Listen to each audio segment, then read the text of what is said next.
Good evening, good afternoon, hello, how are you?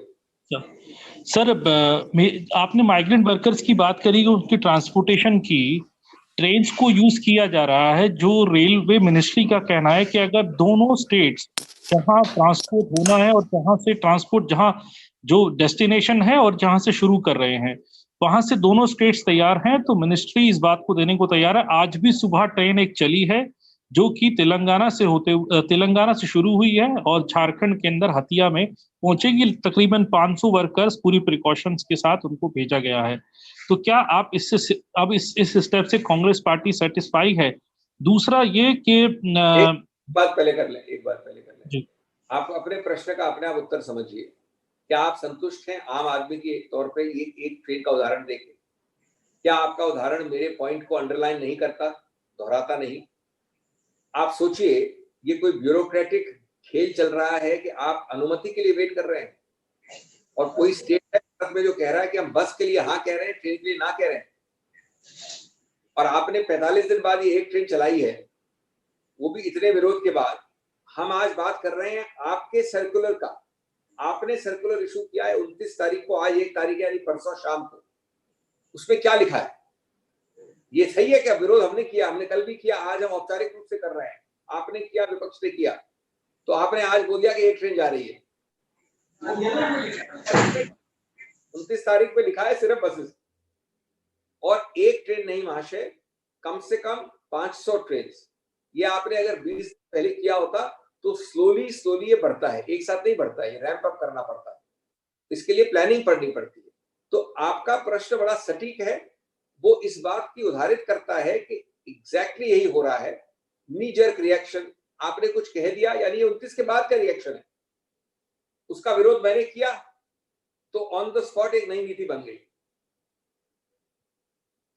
Sir, तो क्या आप इस जो ये कवायद सरकार की तरफ से की जा रही है, इसको आप खारिज करते हैं? मानते हैं कि ये भी एक ऐसा ही स्टेप है जैसा लॉकडाउन के वक्त किया गया था, एक ऐसा ही स्टेप लॉकडाउन करते वक्त जो बिना तैयारियों की चीजें हुई, अभी भी ये वैसा ही हो रहा है? क्योंकि अगर एक, जैसा आपकी बात से मैं समझ पा रहा हूँ कि एक ट्रेन चलती है तो 500 लोगों को लेके, तो आप लाखों का आंकड़ा दे रहे हैं, कितनी ट्रेन चलानी पड़ेंगी?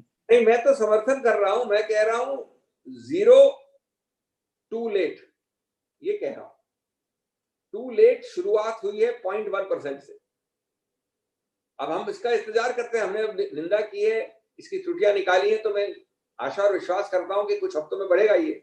लेकिन जब तक ये एक कम से कम पहुंचता है कि आप और हम भारत के बात, 1 और 500 का क्या आंकड़ा बात करूं मैं आपसे, तब तक इसकी बात करने की फायदा क्या? उस एक की जगह 500 ट्रेन रन करने के लिए आपकी प्लानिंग चाहिए। आज के हिसाब से लगता नहीं कोई ऐसी प्लानिंग है। ट्रेन के लिए भी तैयारी करनी पड़ती है, सोशल डिस्टेंसिंग, उसके लिए वहां के कर्मचारी, टेक्नोलॉजी इत्यादि इत्यादि, हम सब जानते हैं इन चीजों को। अगर होता है तो मैं बहुत समर्थन करूंगा, लेकिन ये तो भविष्य की बात हो रही है। आज तो हम बात कर रहे हैं पास्ट की, ये कॉमन सेंस की बात है। पास्ट, आप इतने हर दिन लंबे वीडियो कॉन्फ्रेंस करते हैं, उसमें 50% से ज्यादा समय प्रदेशों ने मांग की है। आप आज बता रहे हैं कि एक ट्रेन जा रही है।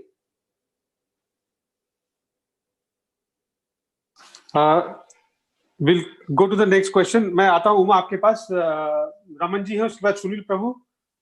Raman ji please come in. Raman ji unmute करिए। कॉमन सेंस की बात है।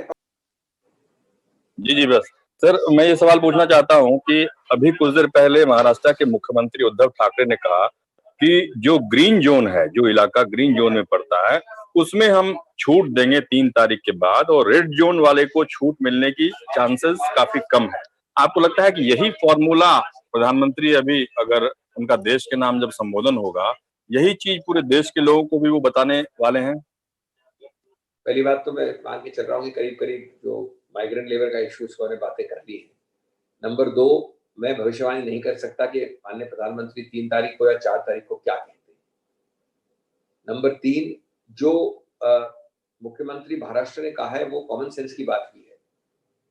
निश्चित रूप से हमको आर्थिक जरूरतमंदी को और कोरोना की मेडिकल विषयों को बैलेंस करना पड़ेगा, संतुलित करना पड़ेगा, और उसका सबसे अच्छा तरीका है कि ग्रीन और रेड में पूरा फर्क रखे। मैं तो कहूंगा रेड और ऑरेंज करीब करीब रेड के पास ही आना चाहिए, ग्रीन एक अलग कैटेगरी होनी चाहिए। नंबर 4, ग्रीन अलग, अगर अलग कैटेगरी है तो सिर्फ ये कहना कि वो ग्रीन है वो आवश्यक नहीं है।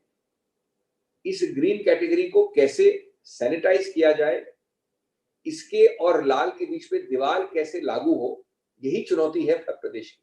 इसमें कोई दो राय नहीं कि उद्धव जी ने सही कहा है, लेकिन उसको नियंत्रित करना इतना आसान नहीं। उसके ऊपर वो लगे हुए हैं कि ग्रीन आपने बना दिया ये कमरा और रेड बना दिया वो कमरा। बीच का जो स्थानांतरण है और जो संबंध है उसको रेगुलेट और कंट्रोल करना ये अति आवश्यक है पूरे देश के लिए। और ये तौर तरीके जब तक हमें सभी प्रदेशों को आर्थिक समर्थन नहीं मिलेगा और तरह का समर्थन नहीं मिलेगा, वो केंद्र ही कर सकती है, तो संभव नहीं होगा। सर तो एक सवाल की सर, आप चाहते हैं कि मतलब प्रधानमंत्री का जब भी संबोधन हो तो माइग्रेंट लेबर के मुद्दे पे भी जो आंकड़ा आपने दिया अलग अलग राज्यों का, उसके बारे में भी प्रधानमंत्री अपनी बात रखे कि वो केंद्र सरकार किस तरीके से कर सकती है या करेगी राज्यों के सहयोग से। निश्चित रूप से आप सही कह रहे हैं, और मैं साथ में ये विनम्रता से जोड़ूंगा कि ये अब जो आप कह रहे हैं अगर भविष्य में होगा तो ऑलरेडी काफी काफी काफी विलंब के बाद है। It is never too late but it is very late. और दूसरा, बड़ा होना चाहिए, अनुपात में, प्रपोर्शन में होना चाहिए। ये नहीं कि पहाड़ के लिए एक चीटी रख दी सामने। और ये ऑब्वियस चीजें हैं, लेकिन अब भी हो तो हम स्वागत करेंगे, परसों हो, कल हो, परसों हो, स्वागत करेंगे। हमें इसमें ईगो नहीं है कोई। हम आपके और हमारे बीच में कोई डिबेटिंग पॉइंट स्कोर नहीं कर रहे हैं। हम आपको एक सार्थकता रख रहे हैं, एक सच्चाई रख रहे हैं।